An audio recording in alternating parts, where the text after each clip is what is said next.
For 24 months, I wired $2,500 on the first of every month to a company called Premier Property LLC.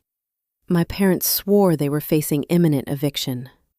My father wept on the phone 2 years ago, saying his cardiac treatments had wiped out their pensions and a corporate landlord was forcing them onto the street. Today, I skipped my lunch break to bring them a box of discount groceries. I walked through the front door, and instead of packing boxes, I found my 30-year-old sister Chloe lounging in a newly renovated foyer sipping an iced matcha latte. My mother stood in the hallway wearing a brand new cashmere sweater. She looked at the cheap pasta in my hands and the color drained from her face. She knew I had caught them. My name is Clara. I am 33 years old and I am a senior financial auditor in Chicago. What my family did not know as they stood there making flimsy excuses for draining my life savings was that I had already spent the morning pulling county property records. I knew the house was paid off, and I knew the fake landlord LLC was registered to my sister. Before I tell you exactly how I used my financial background to seize my sister's assets and serve them justice at a 5-star restaurant, let me know your age, your location, and your local time in the comments below. Welcome to Sweet Karma Life. Hit like and subscribe if you have ever sacrificed your own future to rescue toxic family members who were secretly laughing at you behind your back. Now let me take you inside that house. The key stuck in the front door lock, just like it had since I was a teenager. I shifted the heavy cardboard box resting on my hip to jiggle the brass handle. I expected a wall of moving boxes. I expected the smell of packing tape and the quiet desperation of 2 people in their 60s preparing for a Tuesday eviction. I worked 60-hour weeks. I canceled my own wedding venue. I ate rice and beans to ensure the wire transfer cleared on time every single month. I pushed the door open. The smell of fresh, expensive polyurethane hung in the air. The scuffed oak floors from my childhood were gone, replaced by wide plank mahogany. I set the care package filled with generic brand ibuprofen, bulk pasta, and discount coffee on the entryway console. The house was quiet, save for the faint hum of a blender upstairs. Footsteps sounded on the landing. I looked up. It was not my father carrying moving boxes. It was Chloe. She wore a matching cream-colored athletic set and held a sweating ribbed glass tumbler. Her hair fell in a perfect salon-grade blowout. She stopped midway down the stairs when she saw me. She took a slow sip from her glass straw. The ice clinked in the quiet house. "Clara," she said. Her tone remained flat. "You did not text." Before I could form a response, the door to the den opened. My mother Susan stepped out. She froze. Her gaze snapped from me to the box of discount groceries on the table and up to Chloe. A dark flush crept up her neck, settling into her cheeks. "Clara," my mother echoed. She took a quick, stiff step forward, her hand reaching out to physically block the hallway leading to the newly renovated master bedroom. "We were not expecting you." I looked at the mahogany floors. I looked at the matcha. "You are supposed to be packing," I said. The words came out hollow. "The eviction is Tuesday. I came to help you load the rental truck." My mother swallowed hard. Her throat clicked visibly. She did not look me in the eye. Instead, she fixed her gaze on a spot on the wall just over my left shoulder. My father walked into the room from the garage. He stopped beside my mother, wiping his hands on a pristine microfiber towel. He looked healthy, rested. "Dad," I said, "where are the boxes?" Nobody moved. The hum of the kitchen refrigerator echoed through the first floor. Chloe sighed from the stairs. She rolled her eyes and descended the remaining steps. "Oh, for heaven's sake," Chloe muttered, brushing past our mother. "They are not moving, Clara." The house was not sold to a corporation. I stared at her. Chloe gestured loosely around the upgraded foyer with her free hand. "They transferred the deed to me. I am the landlord. The LLC is mine. Mom and Dad just needed a way to help me secure funding for my lifestyle brand, and you were the only one with liquid cash." My father finally met my gaze. His shoulders slumped, adopting a practiced posture of defensiveness. Your sister needed to get on her feet, Clara. You have a stable corporate job. You do not understand the pressure she is under as an entrepreneur. We did not want to worry you with the financial details. The details, I repeated. 24 months, $60,000, skipped lunches, sleepless nights, mapping out spreadsheets so my parents would not end up in a homeless shelter. My mother forced a tight, thin smile. It all worked out, sweetheart. You helped the family. I did not yell. I did not throw the box. The auditor inside my head woke up, cold and precise. I cataloged my father's steady hands, the marble countertops gleaming in the kitchen, and Chloe's $300 leggings. I turned around, picked up the box of generic groceries, and walked out the front door. The brass latch clicked shut behind me. I walked down the driveway, got into my 10-year-old sedan, and put the keys in the ignition. I did not start the engine. I reached over to the passenger seat and opened my laptop. The dutiful daughter who drove here was gone. I was about to follow the money. 2 years ago, I sat at a chipped laminate kitchen table surrounded by bridal magazines and budget spreadsheets. My fiancé Mark and I had just finalized the catering deposit for a modest ceremony at a local botanical garden. I had saved for 3 years to afford the down payment on the venue. I remember the exact number on the screen. $7,200. It was a Tuesday evening in late October. Outside, the wind stripped the last leaves off the elm trees lining our Chicago street. Inside, my phone vibrated against the table. The caller ID flashed my father's name. I answered, expecting a question about the guest list. Instead, I heard the sound of a grown man sobbing. My father never cried. He was a retired high school vice principal, a man who communicated in stern nods and firm handshakes. Hearing his breath catch in his throat paralyzed me. I pushed the wedding binder away. I asked him what was wrong. The story he spun was a masterpiece of emotional manipulation. He told me his recent cardiac arrhythmia diagnosis carried hidden costs. He said Medicare rejected the specialized treatments and the co-pays had systematically drained their retirement accounts over the past 6 months. He claimed he and Mom had been hiding the struggle to protect me. The final blow came when he whispered that they had sold the family home to a corporate property management firm called Premier Property LLC just to clear the medical debt. The firm allowed them to sign a lease and stay in the house, but the introductory rate expired. The new monthly rent was $2,500. He said they had 30 days before the eviction process started. I grew up as the designated fixer. If a pipe burst, I learned how to shut off the water main. If the internet went down, I spent hours on the phone with customer service. My parents trained me to view their stability as my personal responsibility. Chloe, my younger sister, was exempt. She was deemed too delicate, too creative, too focused on her dreams to be burdened with household crises. Sitting at that laminate table listening to my father weep, I did what I was conditioned to do. I swallowed my own future to protect theirs. I told him I would handle it. The next morning, I called the botanical garden and forfeited my non-refundable deposit. Mark watched me delete our wedding website. He held my hand, but I saw the quiet resignation in his eyes. He knew my family dynamic better than I was willing to admit at the time. We postponed the marriage indefinitely. We moved out of our comfortable one-bedroom apartment into a dark basement unit closer to the train line to save $500 a month. I took on weekend consulting shifts for a boutique tax firm. My life became a relentless cycle of auditing corporate accounts by day and balancing personal pennies by night. For lunch, I ate 60-cent instant noodles in the break room, while my coworkers ordered fresh grain bowls from the deli downstairs. On the first of every month, I walked to the bank and initiated the wire transfer. The teller knew my face. She knew the exact routing number for Premier Property LLC. While I calculated the exact cost per ounce of generic laundry detergent, my sister Chloe was busy curating her digital footprint. She branded herself as a self-made luxury lifestyle coach.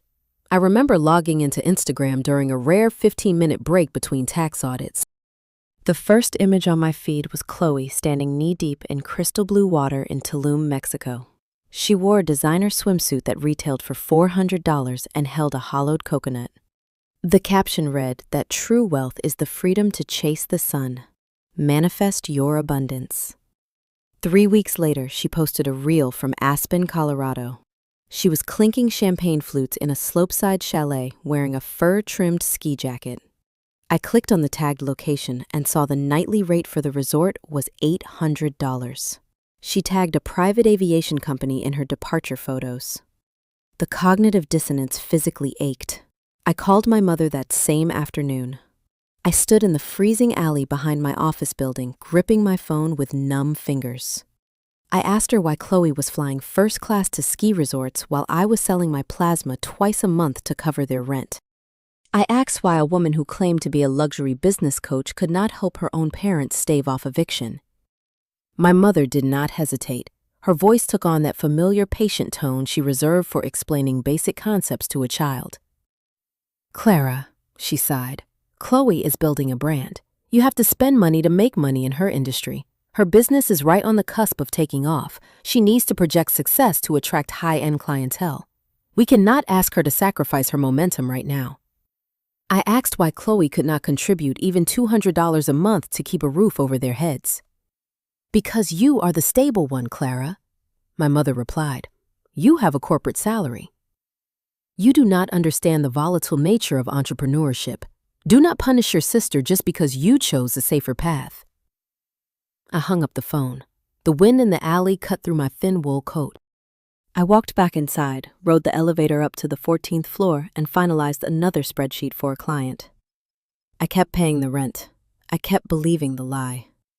I buried the resentment under a mountain of duty. Until today. The memory dissolved. I was back in the present, sitting behind the wheel of my 10-year-old sedan, parked at the curb of my parents' house. The house they claimed a faceless corporation owned. The house my sister now possessed. The scent of fresh mahogany stains seemed to cling to my clothes, filling the small cabin of the car. I looked at the dashboard clock. It was 2:15 in the afternoon. The afternoon sun beat down on the windshield, warming the steering wheel under my hands. The suburban street was quiet, lined with manicured lawns and late-model SUVs. 5 minutes ago, standing in that renovated foyer, I had felt the crushing weight of betrayal. The realization that my own flesh and blood had orchestrated a multi-year con to extract my labor from my sister's leisure threatened to crack me in half. Sitting in the quiet cabin of my car, I gripped the steering wheel. I squeezed the worn leather until my knuckles turned stark white against my skin. My chest heaved, and a single hot tear slipped down my cheek, tracing a line to my jaw. I let it fall.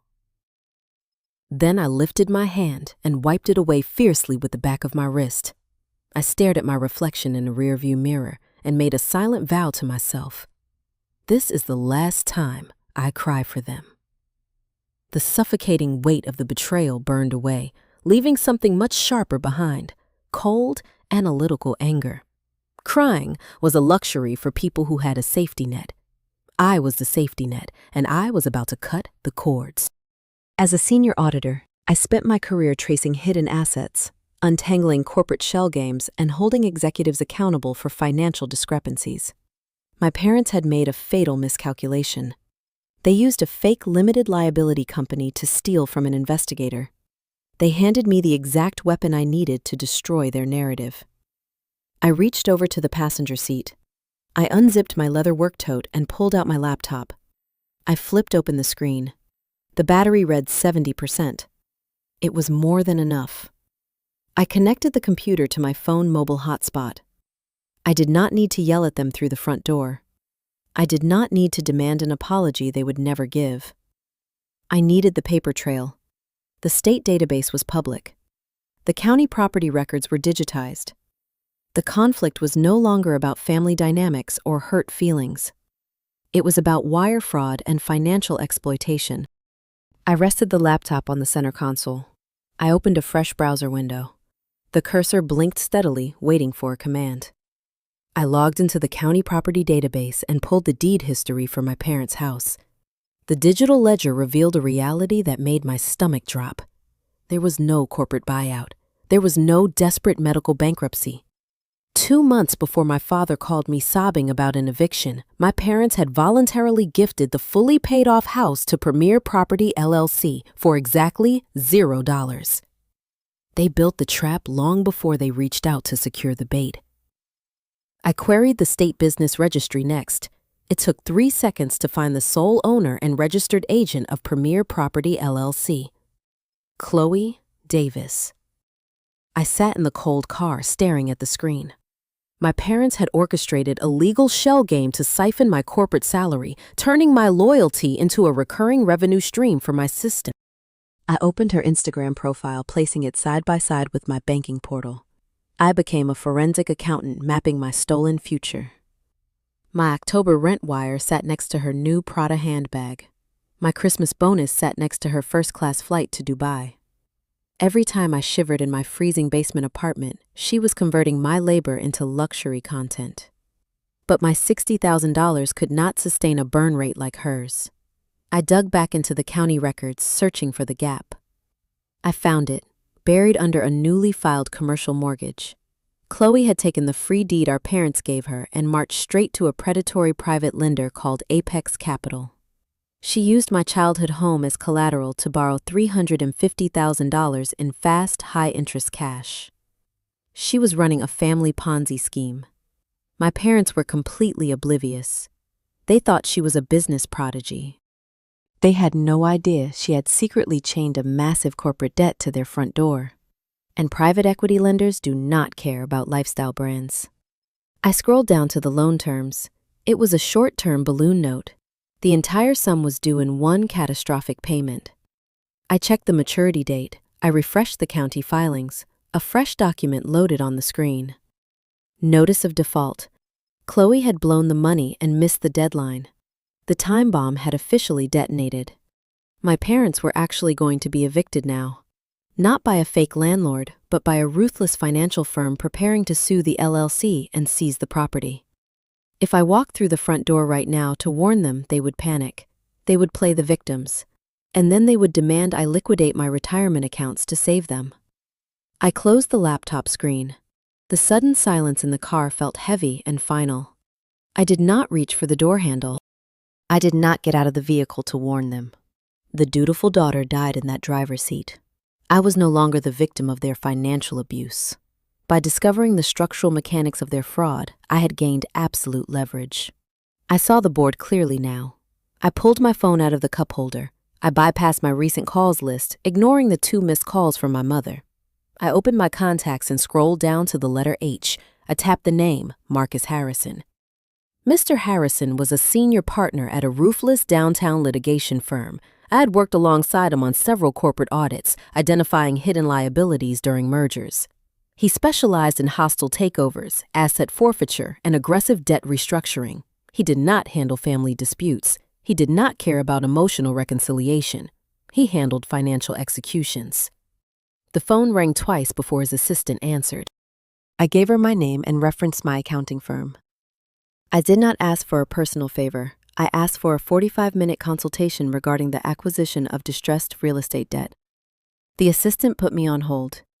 A moment later, the calendar invite popped into my email inbox for 9 a.m. the following day. I put the car in drive. I did not look back at the newly renovated colonial house as I pulled away from the curb. The trap was set. My sister had created a fake limited liability company to steal my money. She had mortgaged my parents' future to buy designer handbags. Now the bill was coming due, and I was going to make sure I was the one collecting it. Marcus Harrison operated out of a corner office on the 42nd floor of a LaSalle Street high-rise.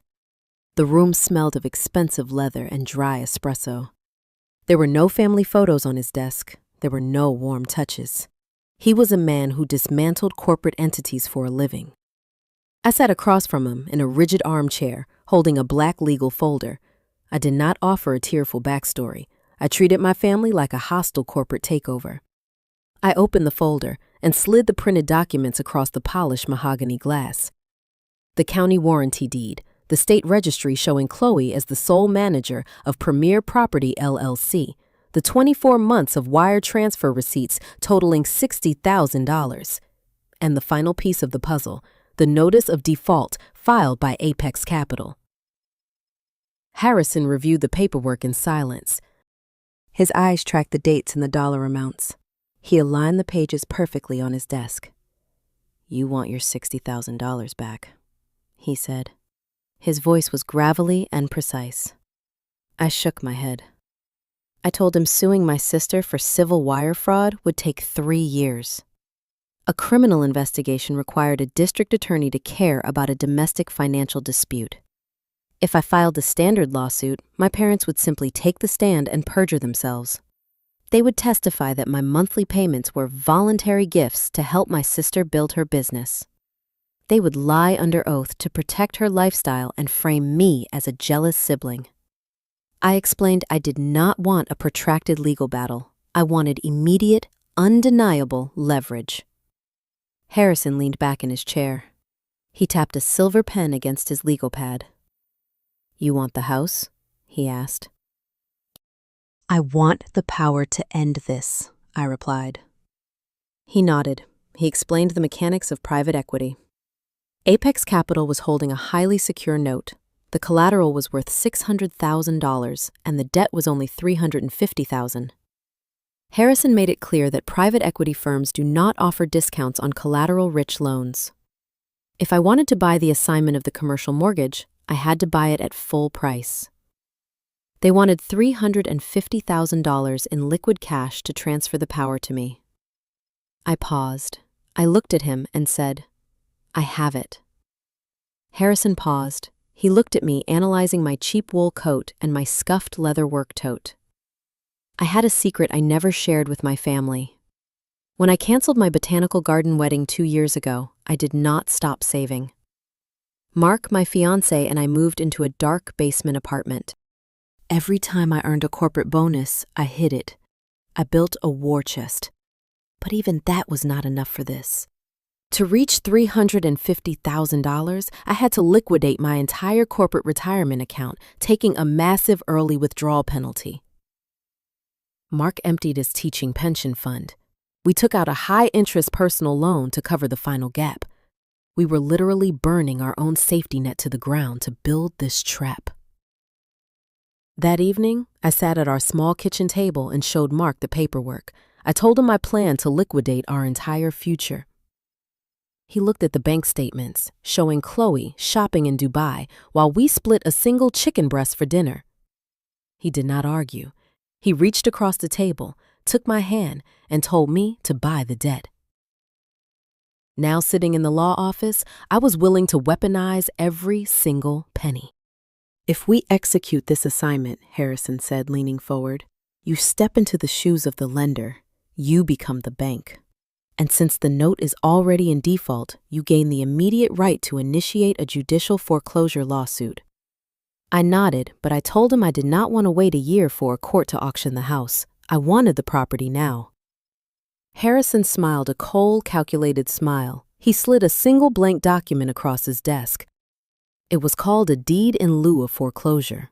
Harrison explained that since a public lawsuit would legally expose my sister wire fraud and tax evasion, I had the ultimate leverage. I could walk into that restaurant as the bank and offer her a brutal choice: face a public trial that ends in federal prison, or sign the deed in lieu, handing the property directly over to me tonight to settle the debt quietly. I gave him the authorization. The next 48 hours felt like a suspended reality. I sat at my cubicle auditing tax returns while Harrison negotiated with the private equity firm. The tension tightened in my chest with every passing hour.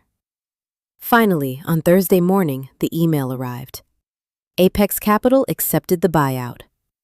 I walked to my bank during my lunch break. The teller printed the authorization form. I signed my name, releasing $350,000. The entirety of my life savings, my retirement, Mark pension, and our borrowed funds vanished into a single wire transfer. By Friday afternoon, the county clerk recorded the assignment of deed of trust. The transaction was public and permanent. The psychological shift hit me as I rode the elevator down to the lobby of Harrison's office building.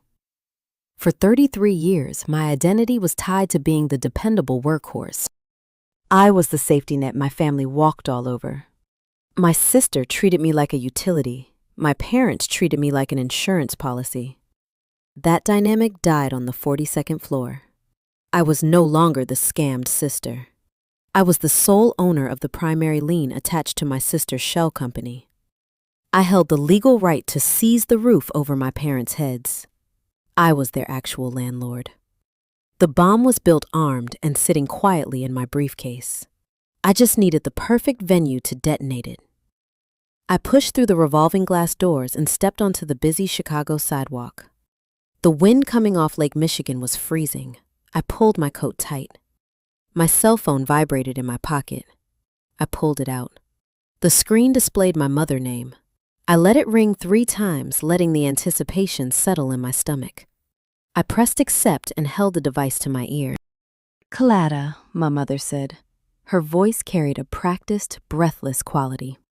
She sounded like a woman burdened by immense unseen pressures. "I need a favor," she continued, without asking how I was doing. "Your father medication tier changed again. The out-of-pocket costs are staggering. The corporate landlord is threatening to file the eviction paperwork early this month if we do not hand over the rent.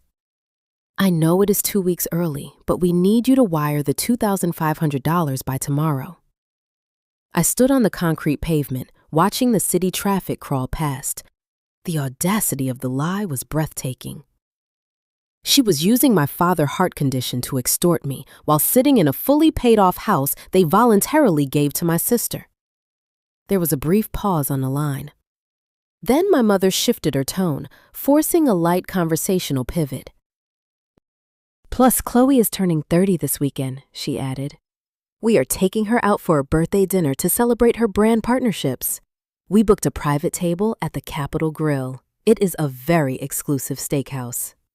Since you need to bring the rent check anyway, you should stop by the restaurant and drop it off." She wanted me to hand-deliver my stolen money to a luxury dinner I was not formally invited to attend. I looked at the black legal folder tucked under my arm. "I will be there," I said. My voice was calm and steady. "Tell Chloe happy birthday." I ended the call. The confrontation was set. I stood on the freezing Chicago sidewalk, gripping my phone after the line went dead. My mother had executed her performance flawlessly. She managed to weave a narrative of impending doom regarding my father's pharmacy bills, while simultaneously demanding I deliver my stolen money to a high-end steakhouse. I had heard the distinct clinking of wine glasses in the background. I had heard the muted, sophisticated jazz music filtering through her receiver. She was likely sitting at a polished mahogany bar, sipping a $20 vintage while begging me to cover a fabricated eviction. The audacity did not make me scream. It crystallized my focus. I had played the exhausted, compliant daughter for so long she could not recognize the sound of a trap snapping shut. I had lowered my voice. I had agreed to drop off the check at my sister's 30th birthday dinner at the Capitol Grill. I played the part of the obedient scapegoat because breaking character too early would ruin the final act. The next 48 hours moved with deliberate precision. In the past, preparing for a family event meant making myself as small as possible. I usually wore faded sweaters and kept my head down, hoping to avoid drawing attention away from my sister.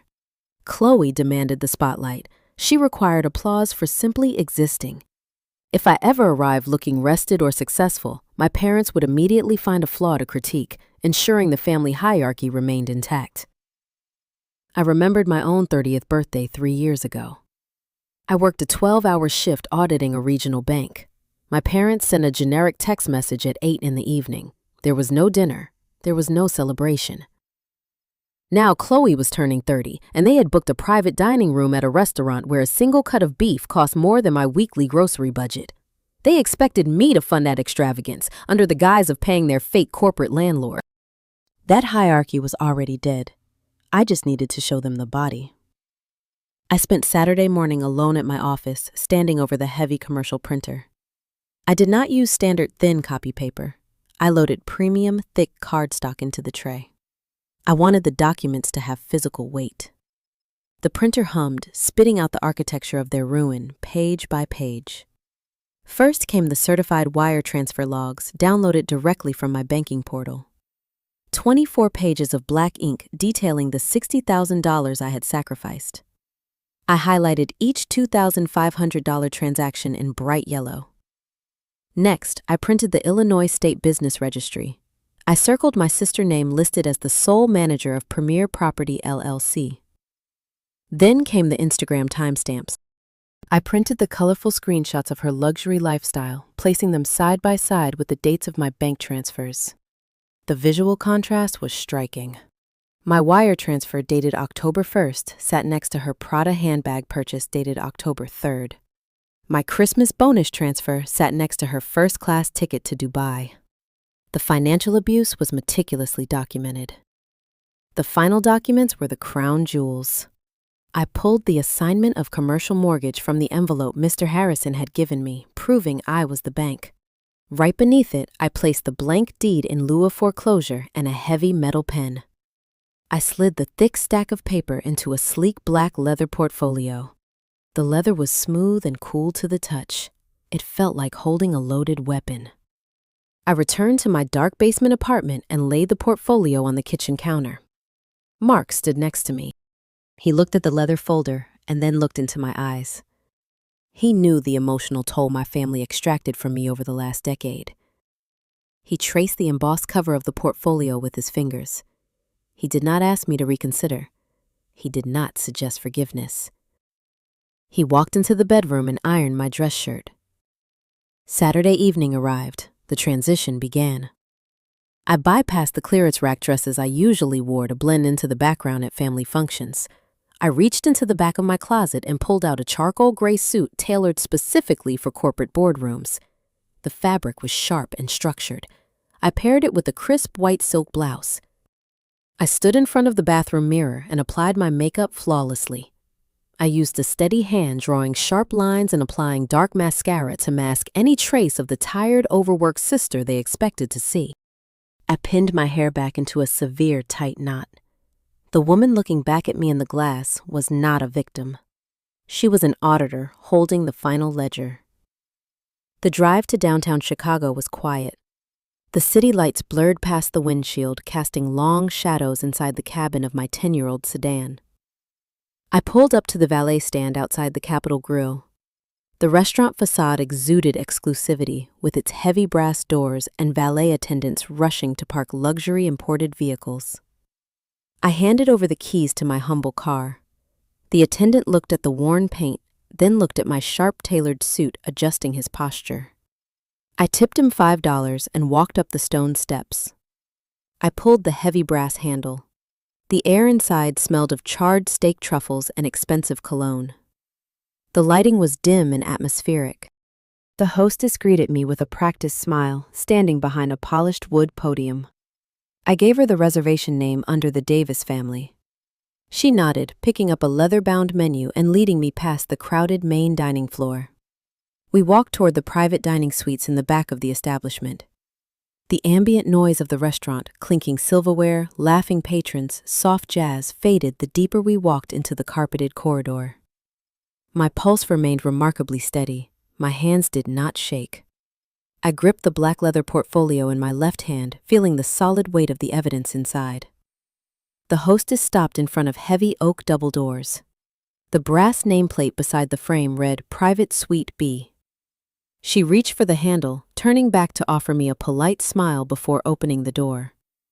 The tension in the hallway was palpable. The calm before the storm had ended. The showdown was officially underway. The heavy oak doors to Private Suite B swung open. The ambient noise of the main dining room vanished. The loud chatter of wealthy patrons, the clinking of martini glasses, and the frantic energy of the waitstaff were instantly replaced by the muted hum of a dedicated climate control system. The suite was a masterclass in corporate indulgence. Dark mahogany wood paneled the walls from floor to ceiling. A low-hanging crystal chandelier cast a warm amber glow over a massive long table draped in pristine, heavily starched white linen. A dedicated sommelier stood quietly in the far corner, folding a cloth napkin over his forearm, waiting for an instruction. At the center of the room sat my family.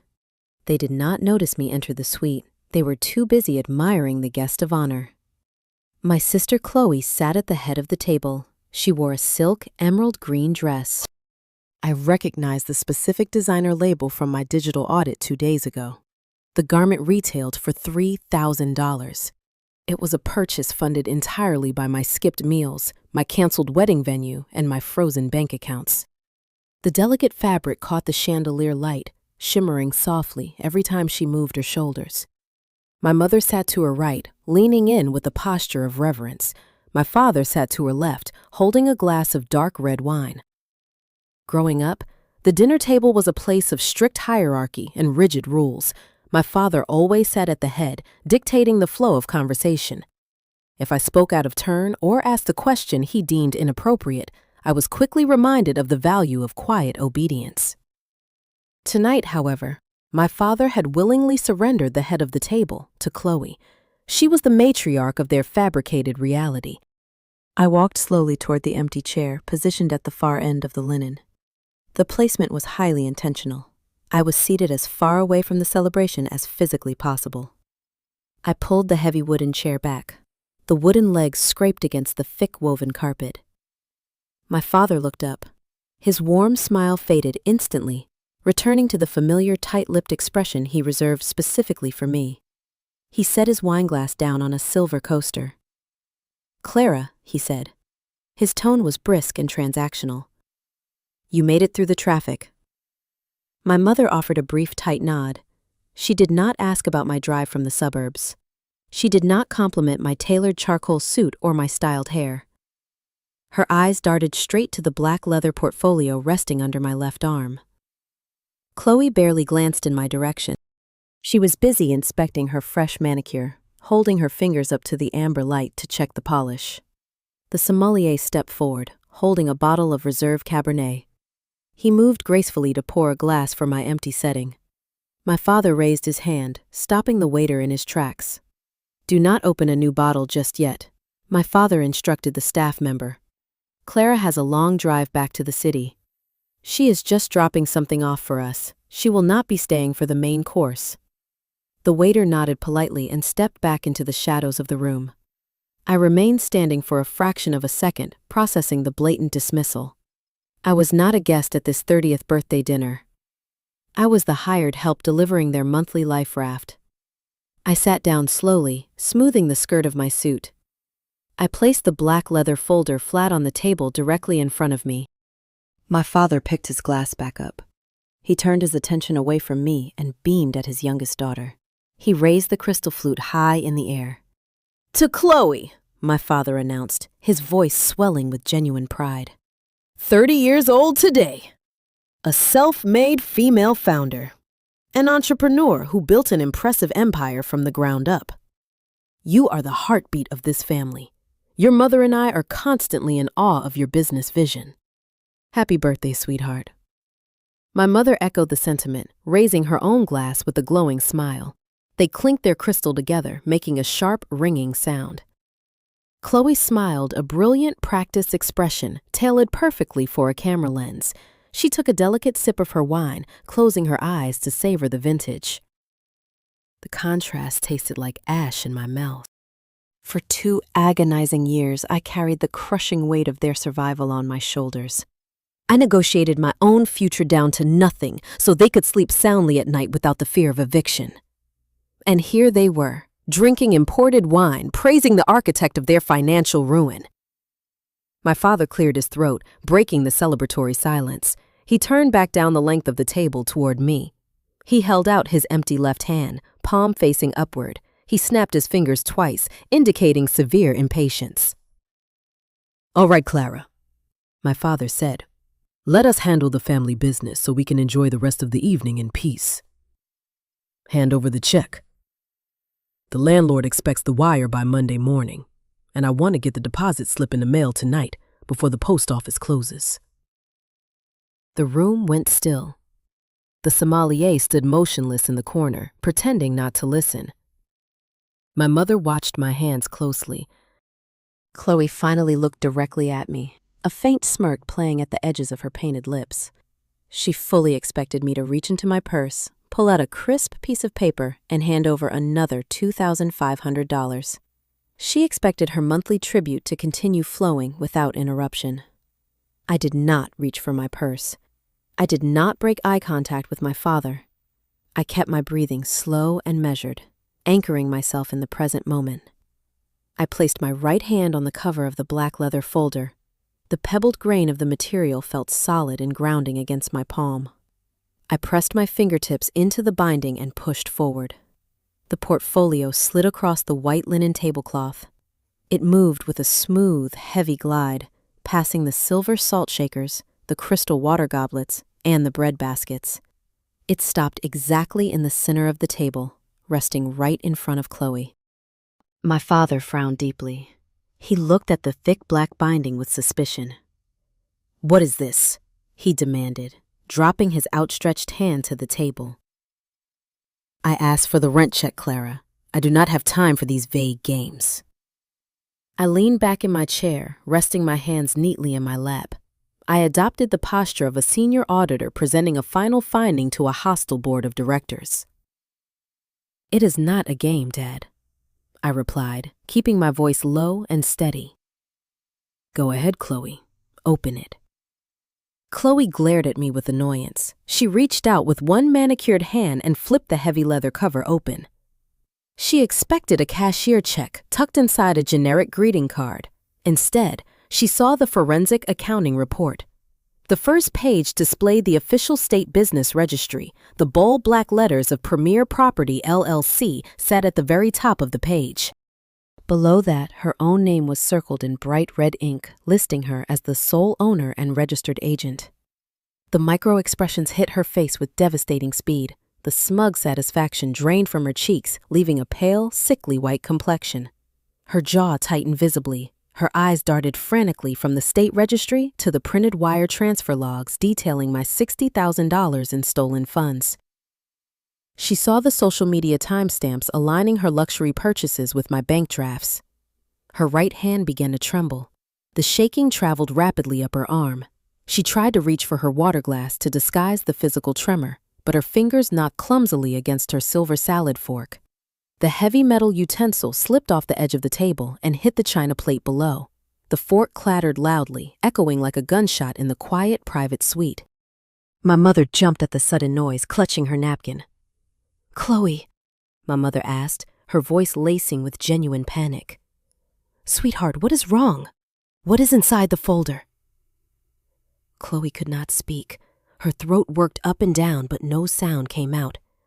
She simply stared at the final document resting at the bottom of the stack. The assignment of deed of trust. The indisputable proof that I had purchased her defaulted hard money loan from the private equity firm.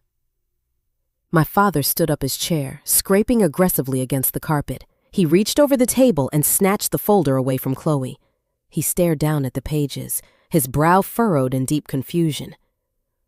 The numbers, the legal terms, and the signatures did not align with the narrative he had built in his head over the last 2 years. "Clara, what is this nonsense?" my father demanded, his voice rising in volume and anger. "What are these legal documents? Why is your sister name on the property title? Where is the check for the corporate landlord?" I looked my father dead in the eye. I did not blink. The quiet, compliant daughter was gone. The auditor delivered the final unarguable calculation. "That folder is my RSVP," I said. The words cut through the heavy air of the dining room with surgical precision. "I am not paying rent to Chloe LLC anymore, and I am certainly not paying for her defaulted mortgage." My father stared at the thick black binding, his brow furrowed. He picked up the first sheet of heavy cardstock. The state registry logo sat in the top left corner. He read the registered agent line. He read his youngest daughter's name. He looked up at Chloe. She refused to meet his gaze. She stared down at her empty china plate, her shoulders tense. I did not wait for him to process the betrayal. I guided him through the evidence.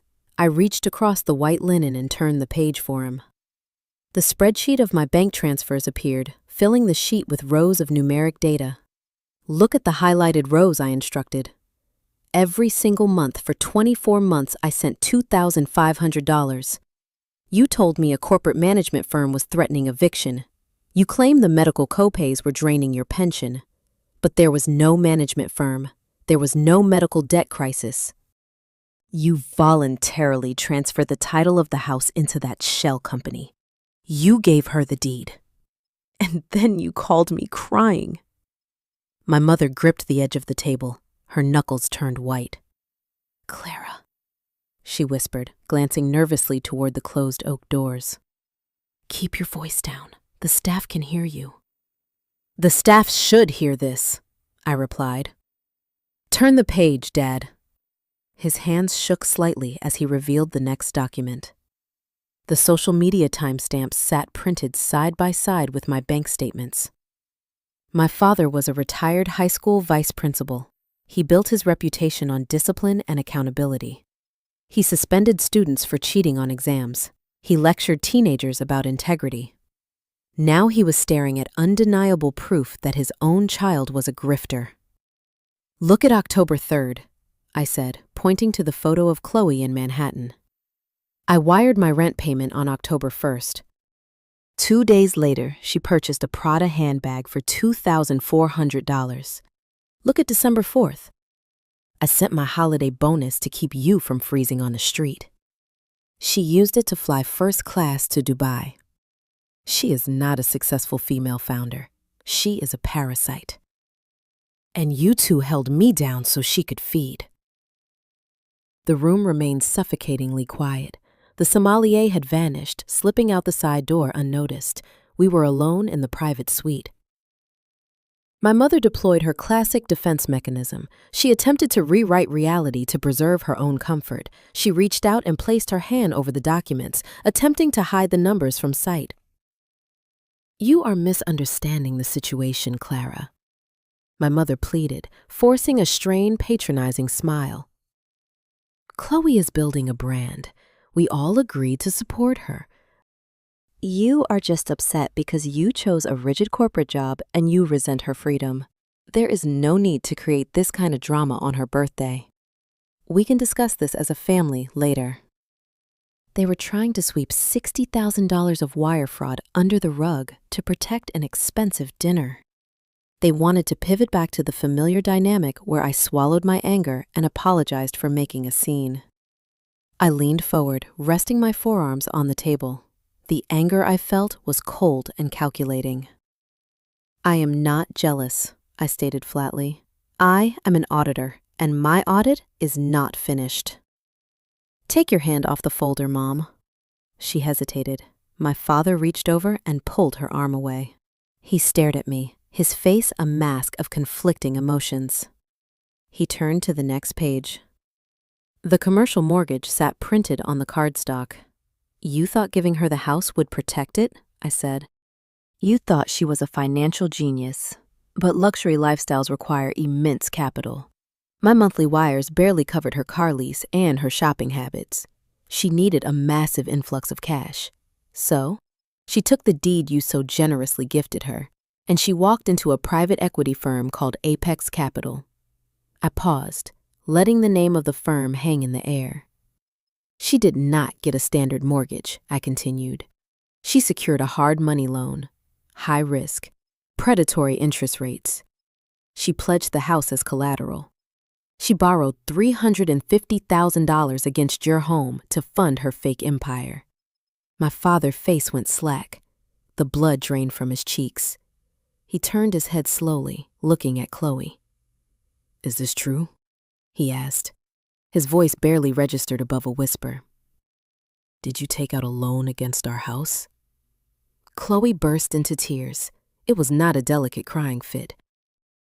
It was an ugly, desperate sob. I had to, she cried, wiping mascara from her cheeks. The brand partnerships fell through. I needed the capital to stay relevant. I was going to pay it back. I delivered the next piece of evidence. I slid the notice of default across the mahogany table. I tapped the bold lettering at the top of the page. She did not pay it back, I said. She defaulted. The lender filed this notice last week. They are preparing to sue your LLC in county court. Panic erupted. My mother let out a sharp gasp. My father slumped back in his chair. Chloe reached across the table, grabbing our father's forearm. Dad, you have to fix this, she begged. You have to call the bank. We can get a lawyer to stall them. You cannot let them take my LLC. My father looked at her with pure disgust. He turned back to me, his eyes wide with desperate panic. Clara, he pleaded, his voice shaking. You know corporate law. We can hire an attorney and negotiate a settlement. We just need to stall the lawsuit. I sat up straight. I buttoned my suit jacket. You cannot fight them, I said. Why not? My father demanded. Because Apex Capital does not own the debt anymore, I replied, my voice echoing in the quiet room. I stood up from my chair. I looked down at the three of them. I took my life savings, I explained. I liquidated my retirement accounts. Mark emptied his teaching pension. We took out a massive personal loan. I wired $350,000 to Apex Capital yesterday morning. I bought the defaulted promissory note. I purchased the assignment of mortgage. The silence in the restaurant was deafening. No one breathed. No one moved. I am the bank, I stated, my words ringing with cold finality. I hold the lien on Premier Property LLC. I reached into the portfolio one last time. I pulled out the blank deed in lieu of foreclosure and placed it directly in front of Chloe. I set the heavy metal pen on top of the paper. Illinois is a judicial state, I explained. If I file the foreclosure lawsuit tomorrow morning, the court will open the financial books of your LLC. They will see my $60,000 in wire transfers. The IRS will see your unreported income. You will go to federal prison for wire fraud and tax evasion. Or, I said, pointing to the pen, you can sign this deed in lieu right now. You sign the house over to me tonight, and I consider the corporate debt settled. You walk away with nothing, but you stay out of a jail cell. Chloe stared at the pen, her hand shaking violently. My father buried his face in his hands, weeping quietly. My mother simply stared at the wall, shattered. Sign it, I commanded. My voice left no room for negotiation. Chloe picked up the pen. With a trembling hand, she signed her name on the bottom line, surrendering the house to me. I did not stay for the main course. I turned my back on the mahogany table and walked out of the private dining suite. The heavy oak doors closed behind me, severing the ties to my past. The muted jazz music of the restaurant faded away. I walked past the hostess stand and stepped out into the freezing Chicago night. The valet brought my 10-year-old sedan to the curb. I handed him the claim ticket, tipped him a $5 bill, and drove away. The city lights reflected against the windshield. For the first time in 33 years, my chest felt entirely clear. I did not feel guilt or hesitation. I felt the profound, weightless sensation of a closed ledger. When I arrived at my dark basement apartment, Mark was sitting at the kitchen table, grading science exams. He looked up as I unlocked the door. I placed the black leather portfolio on the counter. I told him the trap had closed. He stood up, walked across the cheap linoleum floor, and wrapped his arms around my shoulders. He did not ask if my parents were okay. He knew the emotional toll they had extracted from me over the last decade. He simply told me it was time to build our own life. The next morning at 9 o'clock sharp, I sat in Marcus Harrison's office. I handed him the signed deed in lieu of foreclosure. He filed the paperwork with the county clerk before lunch. The property my parents voluntarily surrendered to a shell company officially legally belonged to me. There were no dramatic courtroom showdowns. There were no tearful Hollywood reconciliations where my family realized their mistakes and begged for forgiveness in the rain. I gave my parents 30 days to pack their belongings. 2 months later, I sold the brick colonial house to a local developer for $590,000. Out of the sale proceeds, I immediately paid back our high-interest personal loan. I replenished Mark Pension Fund and my retirement accounts. I recouped my initial $350,000 investment, and because the property sold for a premium, I also successfully extracted the aggressive penalty interest and the $60,000 Chloe had stolen from me. The financial execution was flawless. The financial collapse triggered a secondary legal avalanche for my sister. When you run a fraudulent business entity, you still have to answer to the federal government, As a certified auditor, I understand the mechanics of the tax code. I submitted a formal documented tip to the Internal Revenue Service regarding her undocumented wire transfers. Chloe received $30,000 a year in rent payments directly into her checking account, and she never declared a single cent as taxable income. She failed to file a Schedule E form for rental real estate. She failed to pay capital gains on the initial property transfer. The federal government initiated a comprehensive audit. They subpoenaed her bank records. They cross-referenced her designer purchases, her luxury car lease, and her international flights with her non-existent tax returns. The IRS does not accept lifestyle branding as an excuse for tax evasion. Chloe currently faces crushing federal penalties, back taxes, and potential criminal charges. Her leased Range Rover was repossessed by the dealership in the middle of the night. Her luxury apartment building initiated eviction proceedings for non-payment of rent. She moved onto a friend couch until she exhausted her welcome and was asked to leave. My parents lost the suburban sanctuary they spent 30 years building. Stripped of their paid-off home and their manufactured illusions, they were forced to face the harsh reality of the local housing market with zero equity. They now rent a cramped one-bedroom apartment in a rundown complex on the far western outskirts of the city. The countertops are scratched laminate. The floors are peeling linoleum. The neighborhood sits right next to a loud industrial freight train line. They spend their retirement years listening to heavy cargo trains rattle their thin walls every hour. In the weeks following the auction, my phone lit up with incoming calls. My mother left breathless voicemails begging me to reconsider. She pleaded with me to use my new wealth to buy them a small, comfortable condo. When those pleas went unanswered, the tone shifted. My father left aggressive messages calling me a traitor. He blamed me for ruining his retirement. They refused to hold Chloe accountable. They remained fiercely devoted to the golden child, even as she dragged them into poverty. They decided it was my fault for not saving them from the fire she started. I listened to the final voicemail sitting at my desk at the accounting firm. I pressed delete. Then I called my cellular service provider and changed my phone number. I wiped my digital footprint. I blocked their email addresses. I established an ironclad boundary. I chose my own peace over toxic loyalty. I stopped acting as the designated shock absorber for people who viewed my love as a financial transaction. Mark and I moved out of our dark basement apartment. We used the recovered funds, the recouped wire fraud money, the principal and the penalty interest to secure a mortgage on a beautiful industrial loft in the downtown district. The space features original exposed brick walls and massive floor-to-ceiling windows that overlook the Chicago skyline. Every morning, the sun floods the living room, illuminating the hardwood floors. I drink my coffee in the quiet warmth. I do not check my bank account in a panic anymore. We booked a new botanical garden wedding venue.